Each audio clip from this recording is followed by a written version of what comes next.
Good morning, Knicks Nation. Today is Thursday, the 14th day of March 2024. I hope you're safe and healthy today.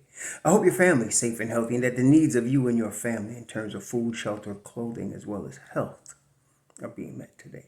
Blessings upon those that work in the healthcare field, along with the first responders who every day are saving lives. Those also that pick up garbage for us to keep our places clean. Those also that make deliveries for our convenience. Double blessings on the men and women that are out here trying to help rescue, deliver, and recover. The teenagers and children that are victims of child molestation and pedophilia. People that are also victims of pornography, child pornography, child prostitution, human trafficking, sex slavery. Double curses on the perpetrators, profiteers, and perverts that create and do these industries. Finally, double blessings on the homeless. Nearly 600,000 men, women, and children homeless in the United States of America and millions around the world in similar or worse conditions. Blessings upon them, for theirs is the kingdom. There's a basketball game scheduled tonight. The New York Knicks are scheduled to play the Portland Trail Blazers at 10 p.m. Eastern Time tonight. Now, with OG Anunoby back and Mitchell Robinson apparently close behind him, tonight is a good test for the Knicks. They're on a 4-game road trip, as you know. Now, the Knicks, if you recall, the Knicks it wasn't that long ago, maybe a year, maybe last season. There was a time when the Knicks actually played better away than they played at home. This year, they're playing good both away and home. They're 22-13 at home and 16-14 away. So they're doing much better now. They go into this game 38-27, fourth in the East, half game up on Orlando. They made some distance between them and Philly and Indiana and Miami because those teams suffer some losses. And so now 8th place Miami is full 3 games behind the Knicks. 7th place Indiana is full 2 games behind the Knicks along with Philly. And now, again, it's us and Orlando right now. Now, this is a good test for the Knicks because you have DeAndre Ayton has been playing very well recently. He's been averaging something like 17 boards and 24 points a game in the last 10 games. So he's been playing very good. Anthony Simons is their number one option now. He's developed. Now, the difference between a team like Portland is very interesting. The difference between a team like Portland and a team like the Knicks. Anthony Simons is a lot like Dante DiVincenzo. But Anthony Simons is the number one option on his team. DiVincenzo is somewhere between 2 and 3, depending on if Julius is playing or whoever else is playing. So, and that makes a difference in the team. So when the Knicks first signed Julius Randle, he was the number one option, okay? And the Knicks were struggling offensively, and people kept blaming Thibodeau. No, you don't. You got to use what you got, and Jewel was the number one option. Then came Brunson, and he became the number one option, okay? So now you have Brunson, then you get Jewel and Dante, and then you added OG to all that. So you have a number one option. You have a couple that could be 2 and 3. And there's a difference when a guy has to be a number one option than when he has to be a 2, 3, or 4th option. So if a guy like Anthony Simons was on the Knicks would be just like they are now, and he wouldn't score as much, but he'd be a great player because he'd have to be the number one option.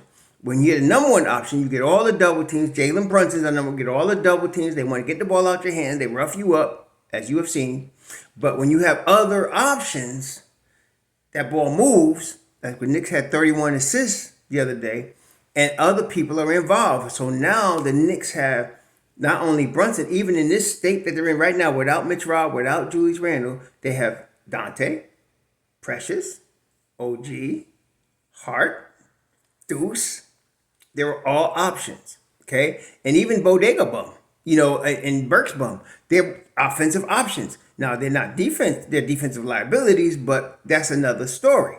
So you have a lot of options the Knicks have that they can use to take the pressure off Jalen Brunson. You need a guy like Brunson who draws all of the defensive attention, but when you got other options around you, now your team becomes offensively dangerous, and now you're seeing all of the sets that Tom has wanted to use, but he could not use them because he didn't have the offensive talent Now he's got a team built with his thumbprint on it, and you got a Dante right now.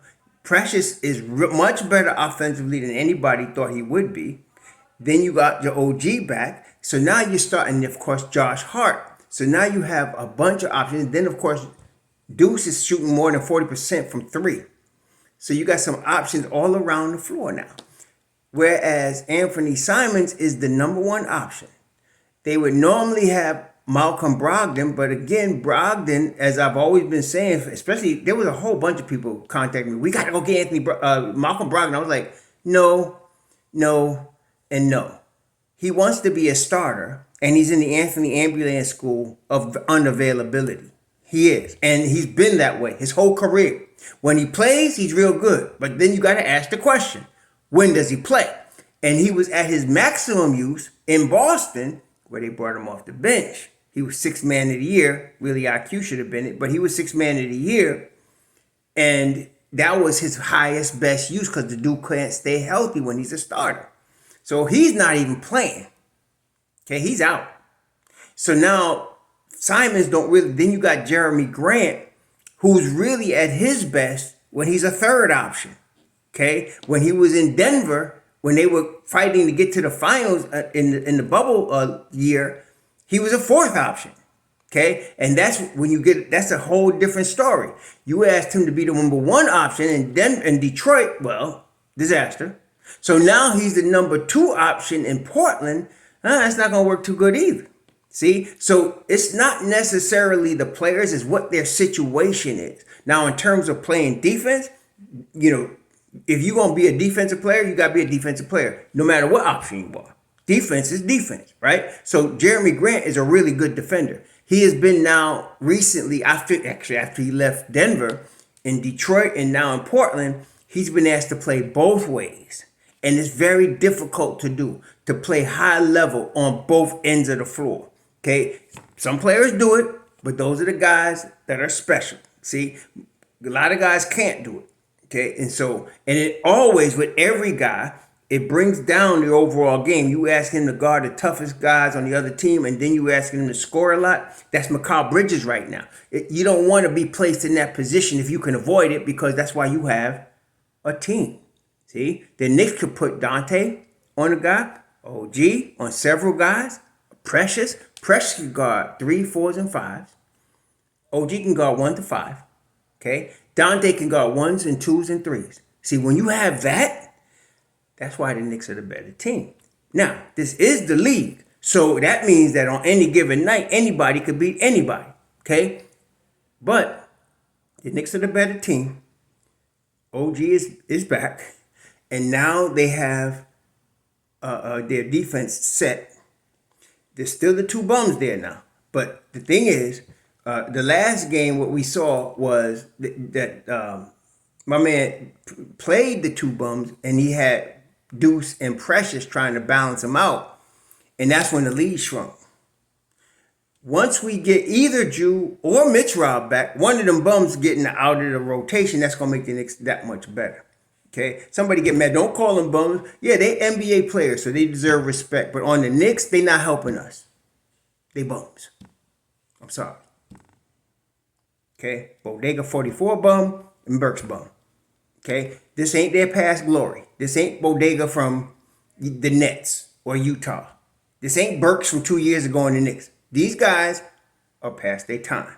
Okay, we need to get our guys back. We need to get Mitch Rob back. Sooner, the better. And, of course, Drew. Like I said yesterday, though, it looks like they're trying to really make sure Drew is ready playoff time. We can get Mitch back. I think we can get Mitch back on this road trip. I'm really expecting to get him back on this road trip. I know he's chomping at the bit to play. So I'm expecting him to be back at some point between now and the end of this road trip. So you got the Kings, you got Golden State, and then there's another one. There's a tougher game coming up. There's the Kings, Golden State, which ain't no pushovers either. We owe Golden State one. But then you got Denver. Yeah, Denver. So you got the Kings, Golden State, and Denver. I think in one of them games, you're going to see Mitch Rob back. Okay, now, we get him back, that's another level. So right now, against Portland, the last time the Knicks played Portland, they held them to 84 points. I think it was in January. That's when we had, the juggernaut in full effect. I mean, we didn't have Mitch but we had Drew, OG. Everybody was in full effect. We had Grimes, we had Deuce, and they held them to like 84 points, and it was like 5 players, 6 players in double figures for the Knicks. It was a blowout. But I don't know how much offensively we're going to bring. It depends on how the Knicks feel, how Dante is shooting, how Brunson is shooting. That's a game-to-game thing. But I expect defense. And I'm expecting under 90 points. So I think they can do that. So I'm thinking the Knicks can hold them under 90. The question is, can they score over 90? Well, we'll find out. I'm pretty confident they can, though, because Precious coming off the bench is much bigger than people realize. He was starting, getting 40 minutes a game, and he came off the bench with Tootie, the other day. He had chip on his shoulder, and he was doing business. I think that's going to continue. Hartenstein is much more active, much more defensively active, diving on the floor, hustling. That's good. Of course, we know Josh Hart. He's the Swiss knife, brings everything, especially rebounding, defense. So I think those guys, like I said, some people kept saying to me, well, you got to give the two guys, Burks and Bodega, got to give them time to get acclimated. Let me again explain something to y'all. No defense, no bueno. You don't need to get acclimated if you could play defense. On the defensive side of the ball, that's something in your toolbox all the time. OG's first night in New York, defense was loaded up. He was ready. He was a little off offensively, and that's where you got to be patient. But there's no need to be patient defensively. If you bring defense, you bring defense. This ain't, right now, we're not dealing with the Knicks development. We're not dealing with the rebuild no more. So we don't have to have little young dudes looking all over. That's why you see another year. That's why Jacob Toppin doesn't play as much. Some of y'all be begging for him to play. We cannot. When we're trying to get a chip, you need guys that know what they're doing. You can't deal with guys that need to learn what to do. Okay? You need a guy that can step in the driver's seat and know how to drive. Okay? Not a guy with his learner's permit. Jacob Toppin has talent, more than I thought. And he's going to show it. He's going to get a chance to show it in the G League. He's going to get a chance to show it in practice. And then, of course, this coming summer, I'm expecting to break out summer from Jacob Toppin. But right now, no. We need guys that know the defensive schemes, know how to do them, and execute correctly. We're trying to get this chip. See? So right now, we can't afford guys that don't know what they're doing yet. You need defense, you bring that every night.